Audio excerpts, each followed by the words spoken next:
Hello good morning and welcome back friends. आप देख रहे हैं पेसर एजुकेशन यूट्यूब चैनल। आज की इस वीडियो में बात करेंगे 11 सितंबर से रिलेटेड जितने भी इंपॉर्टेंट करंट अफेयर बनती हैं सारी इस वीडियो में कंप्लीट करेंगे। साथ ही काफ़ी सारे एक्स्ट्रा फैक्ट भी यहाँ पे डिस्कस करेंगे। सो पूरे लेसन को ध्यान से और लास्ट तक आप जरूर देखिएगा। इसकी पीडीएफ आप डाउनलोड कर सकते हैं नीचे वीडियो के डिस्क्रिप्शन में से। तो देखिए, सबसे पहले हम बात करेंगे जो लास्ट वीडियो की क्विज थी आपके लिए। क्वेश्चन था कि विजय खांडूजा को किस देश में भारत का नया राजदूत चुना गया है। करेक्ट आंसर आपका इसका था जिम्बाब्वे में। भारत के जो नए राजदूत बने हैं वो कौन चुने गए हैं? विजय खंडूजा चुने गए हैं। चलिए अब बात करते हैं आज की करंट अफेयर की। पहला क्वेश्चन है, हाल ही में केंद्रीय वित्त मंत्री द्वारा जारी ईज 2.0 बैंकिंग सुधार सूचकांक में सर्वश्रेष्ठ प्रदर्शन करने वाले बैंकों में कौन पहले स्थान पर रहा है? तो आपका करेक्ट आंसर होगा यहाँ पर देखिए जो बैंक ऑफ बड़ौदा है। यहाँ जो हमारा जो केंद्रीय वित्त मंत्रालय है उसके द्वारा हाल ही ये ईच 2.0 बैंकिंग सुधार सूचकांक जारी किया गया है, जिसमें जो सर्वश्रेष्ठ प्रदर्शन करने वाले बैंकों की कैटेगरी है इसमें बैंक ऑफ बड़ौदा सबसे ऊपर रहा है। यहाँ पर देखिए जो सूचकांक है ये अलग अलग कैटेगरीज में जारी किया गया है। इसके अंदर मैं आपको बता देता हूँ, एक कैटेगरी जो सर्वश्रेष्ठ प्रदर्शन करने वाले बैंक हैं उसकी कैटेगरी में बैंक ऑफ बड़ौदा पहले नंबर पर रहा है, भारतीय स्टेट बैंक दूसरे नंबर पर रहा है और ओरिएंटल बैंक ऑफ कॉमर्स जो है तीसरे नंबर पर रहा है। एक दूसरी कैटेगरी जो सुधार दर्ज करने वाली यानी कि टॉप इम्प्रूवर बैंक की कैटेगरी है, इसके अंदर जो है बैंक ऑफ महाराष्ट्र पहले स्थान पर है, सेंट्रल बैंक ऑफ इंडिया दूसरे स्थान पर है और ये भी आपको ध्यान में रखना है। और इसके अलावा एक जो कैटेगरी है यहाँ पे कस्टमर रेस्पॉन्सिव यानी कि कस्टमर्स के लिए जो है सबसे बढ़िया तरीके से रेस्पॉन्सिव बैंक जो है वो है स्टेट बैंक ऑफ इंडिया जो है इसमें पहले स्थान पर रहा है। ठीक है, तो ये चीज़ आपको ध्यान रखनी है। और यहाँ पे रेस्पॉन्सिबल बैंकिंग की जो कैटेगरी है इसमें बैंक ऑफ बड़ौदा को पहले स्थान पर रखा गया है। तो ये अलग अलग कैटेगरी है, दो तीन जो टॉप में थी मैंने बता दी आपको। ठीक है, ये आपको ध्यान रखना है। चलिए अगला क्वेश्चन देखते हैं अपना। यहाँ पर 10 सितंबर को जो प्रधानमंत्री नरेंद्र मोदी है इन्होंने डिजिटल माध्यम से प्रधानमंत्री मत्स्य संपदा योजना PMMSY, यहाँ पर PMMSY इसका शॉर्ट फॉर्म है, ध्यान रखिएगा, इसका शुभारंभ किया है। इसके संदर्भ में कौन सा उद्देश्य सही है? यहाँ पर देखिए जो योजना है इसका उद्देश्य क्या है ये यहाँ पर पूछा जा रहा है। तो आपका पहला ऑप्शन बोल रहा है कि वर्ष 2024-25 तक मत्स्य उत्पादन में अतिरिक्त 70 लाख टन की वृद्धि करना इसका मकसद है। बिल्कुल सही बात है। यहाँ पे बी वाला ऑप्शन बोल रहा है कि वर्ष 2024-25 तक मत्स्य में निर्यात से होने वाली इनकम को 1000 करोड़ रुपए तक करना है। तो ये 1 लाख करोड़ रुपए तक। ठीक है, तो ये भी यहाँ पे सही है। और तीसरा ऑप्शन बोल रहा है कि मछुआरों और मत्स्य किसानों की आय को दोगुना करना है। तो ये वाला ऑप्शन भी सही है। तीनों उद्देश्य यहाँ पर सही है इसके। तो करेक्ट आंसर होगा आपका यहाँ पे कौन सा? डी वाला ऑप्शन करेक्ट हो जाएगा। ये है प्रधानमंत्री मत्स्य संपदा योजना जिसको हाल ही में लॉन्च किया गया है 10 तारीख को। ठीक है, नेक्स्ट क्वेश्चन यहाँ पे देखिएगा अगला। इंडो पैसिफिक यानी कि हिंद प्रशांत क्षेत्र में सहयोग बढ़ाने के उद्देश्य से हाल ही में भारत, ऑस्ट्रेलिया और ब्लैंक स्पेस के बीच में एक त्रिपक्षीय वार्ता का आयोजन किया गया है। तो ये किसके साथ किया गया है? फ्रांस। यहाँ पर करेक्ट आंसर होगा। यहाँ पर जो फ्रांस है, ठीक है, इसके साथ और ऑस्ट्रेलिया के साथ मिलकर हाल ही भारत ने ये एक त्रिपक्षीय इंडो पैसिफिक की जो मतलब की वार्ता है, त्रिपक्षीय वार्ता, इसको हाल ही में आयोजन किया गया था इसका। ठीक है, ये आपको ध्यान रखना है। इसका उद्देश्य क्या है? जो हिंद प्रशांत क्षेत्र है या फिर इंडो पैसिफिक क्षेत्र है इसमें आपसी सहयोग को बढ़ावा देने के लिए ही फ्रांस, ऑस्ट्रेलिया और भारत के बीच में ये हुआ है आयोजन। यहाँ पर हमने इंडो पैसिफिक क्षेत्र की बात की है, थोड़ा जान लेते हैं ये है क्या इंडो पैसिफिक क्षेत्र। देखिए नाम से आपको पता चल ही रहा है, इंडो यानी कि हिंद महासागर और यहाँ पे पैसिफिक प्रशांत महासागर यानी कि जो हिंद महासागर और प्रशांत महासागर का जो कुछ पार्ट है दोनों का, उनको एक साथ मिलाकर जो बनता है, जो भाग बनता है, उसी को यहाँ पर इंडो पैसिफिक नाम दिया गया है। ये आपको ध्यान में रखना है। यहाँ पर देखिए इस क्षेत्र में जो ये क्षेत्र बनता है दोनों से मिलाकर, इसमें जो शामिल देश है इनको इंडो पैसिफिक देशों की संख्या दी गई है जिसमें भारत भी शामिल है। चलिए अगला क्वेश्चन देखते हैं। प्रत्येक वर्ष किस दिन को विश्व आत्महत्या रोकथाम दिवस के रूप में मनाया जाता है? करेक्ट आंसर होगा यहाँ पर आपका कौन सा?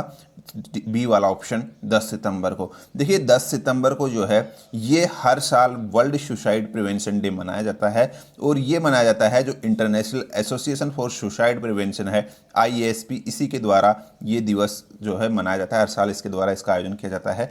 और इसकी शुरुआत कब हुई थी मनाने की? 2003 के अंदर इसको शुरू किया गया था। तब से हर साल वर्ल्ड सुसाइड प्रिवेंशन डे 10 सितंबर को मनाया जाता है। ये आपको ध्यान में रखना है।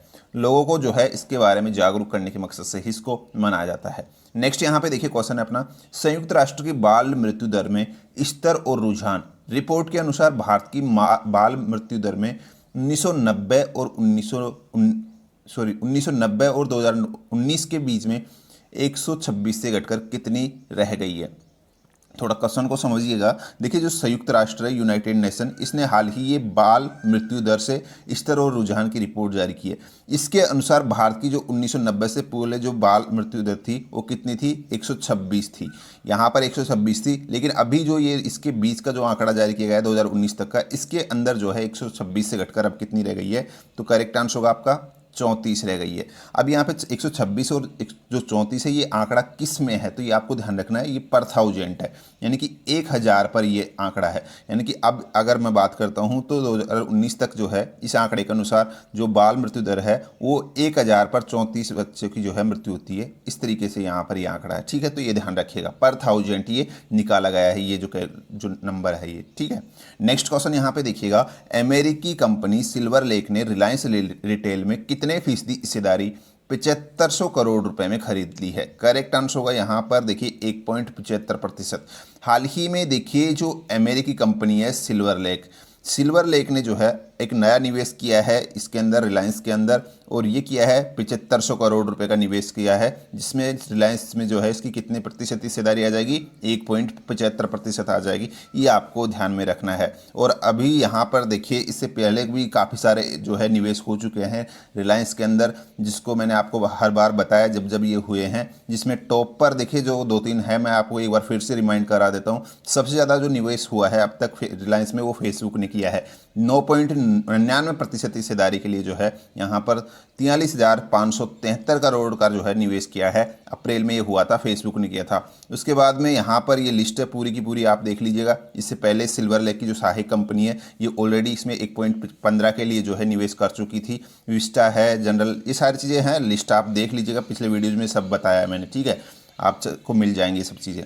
नेक्स्ट यहाँ पे देखिए अगला क्वेश्चन है अपना, हाल ही में जिस भारतीय पूर्व क्रिकेटर ने फर्स्ट क्लास क्रिकेट खेलने और अपने संन्यास को तोड़ने के लिए बीसीसीआई को एक पत्र या लेटर लिखा है, तो करेक्ट आंसर होगा यहाँ पर युवराज सिंह चाह रहे हैं कि वो दोबारा से जो है यहाँ पर इसको खेले फर्स्ट क्लास क्रिकेट को, और इसी के लिए यहाँ पर ये इसको मतलब कि संन्यास को तोड़ने के लिए पत्र बीसीसीआई को लिखा है, ठीक है। नेक्स्ट यहाँ पे देखिए अगला क्वेश्चन है अपना, राष्ट्रपति रामनाथ कोविंद द्वारा पूर्व लोकसभा सांसद और बॉलीवुड अभिनेता को नेशनल स्कूल ऑफ ड्रामा का नया चेयरमैन नियुक्त किया है, तो करेक्ट आंसर होगा यहाँ पर देखिए जो परेश रावल है, ये यहाँ पर इनको हाल ही में जो हमारे राष्ट्रपति रामनाथ कोविंद जी है, इनके द्वारा नेशनल स्कूल ऑफ ड्रामा का नया चेयरमैन चुना गया है। ये आपको ध्यान में रखना है। जिनको आप यहाँ देख रहे हैं परेश रावल, सभी जानते हैं, अच्छे से वाकिफ़ है। इन्हीं को यहाँ पर जो एनएसडी है, national school of drama, NSD, इसको इनको जो है इसका नया चेयरमैन चुना गया है। ट्वीट के जरिए हाल ही जो खुद ऑफिशियल एनएसडी है उसने इसकी जानकारी भी दी है। और यहाँ पर इससे पहले जो इसके जो चेयरमैन थे वो कौन थे, राजस्थान के प्रमुख जो कवि और थिएटर पर्सनैलिटी अर्जुन देवचरण थे, ये इससे पहले इस पद पर थे। ये भी आपको ध्यान में रखना है, इसी का स्थान इन्होंने लिया है परेश रावल ने। नेक्स्ट क्वेश्चन यहाँ पे देखिएगा, नरेंद्र सिंह तोमर ने हाल ही में भारत के कितने राज्यों में 22 बांध समूहों को लॉन्च किया है। करेक्ट आंसर होगा 9 राज्यों में। देखिए 9 राज्यों में जो है हाल ही यहाँ जो केंद्रीय मंत्री हैं नरेंद्र सिंह तोमर, इन्होंने कृषि मंत्री हैं, ये ध्यान रखिएगा, कृषि मंत्री कौन है, नरेंद्र सिंह तोमर। इन्होंने 9 राज्यों में ये 22 बांध समूहों को लॉन्च किया है, जिसमें गुजरात, मध्य प्रदेश, महाराष्ट्र, नागालैंड, असम, उत्तराखंड, ओडिशा, त्रिपुरा और कर्नाटक शामिल है।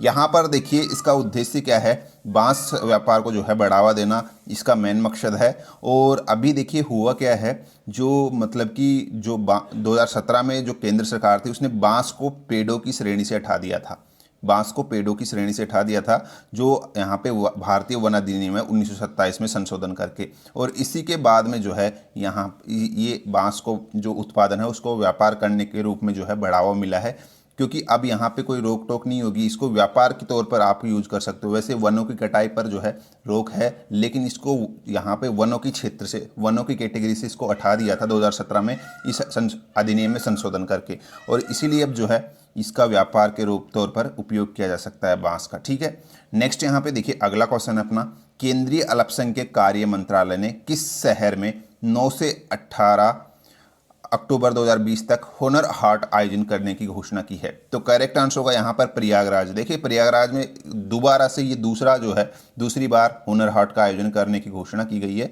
और यहाँ ये 9 से और 18 अक्टूबर के बीच में आयोजित किया जाएगा। ठीक है, नेक्स्ट क्वेश्चन यहाँ पे देखिए अपना, शिक्षा मंत्रालय द्वारा शिक्षक पर्व जो है कब आयोजित किया गया है?